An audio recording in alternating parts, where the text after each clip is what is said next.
சகாரா அதிபர் சுப்ரதா ராய்க்கு ஜாமீன் வழங்கிய உச்சநீதிமன்றம் 10,000 கோடி ரூபாயை செலுத்தினால் மட்டுமே ஜாமீனில் வெளிவர முடியும் என்று நிபந்தனை விதித்துள்ளது.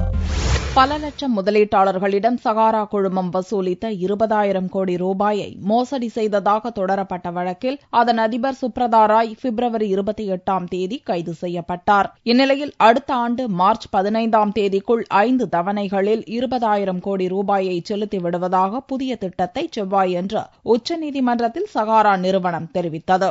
இவ்வழக்கு நீதிபதி K.S. ராதாகிருஷ்ணன், J.S. கேகர் முன்னிலையில் புதனன்று விசாரணைக்கு வந்தது. அப்போது சுப்ரதா ராய்க்கு நிபந்தனையுடன் ஜாமீன் வழங்குவதாக தெரிவித்த நீதிபதிகள் முதலில் 10,000 கோடி ரூபாயை இந்திய பங்கு பரிவர்த்தனை வாரியத்திடம் டெபாசிட் செய்தால் மட்டுமே ஜாமீனில் வெளிவர முடியும் என்று நிபந்தனை விதித்தனர். அதை கேட்ட சகாரா நிறுவன வக்கீல், சுப்ரதா ராய் சிறையில் இருக்கும்போது 10,000 கோடி ரூபாயை திரட்டுவது இயலாத காரியம் என்று கூறினார். முதலில் 2,500 கோடி ரூபாயை டெபாசிட் செய்வதாக அதை ஏற்று சுப்ரதா ராயை விடுவிக்க வேண்டும் எனவும் 1 மாதத்துக்குள் 10,000 கோடி ரூபாயை செலுத்தி விடுவதாகவும் சகாரா நிறுவன வக்கீல் உறுதியளித்தார். இதை கேட்ட நீதிபதிகள் வழக்கு விசாரணையை வியாழக்கிழமைக்கு ஒத்திவைப்பதாகவும் அப்போது இறுதி முடிவை சுப்ரதா ராய் வக்கீல் தெரிவிக்க வேண்டும் எனவும் உத்தரவிட்டனர்.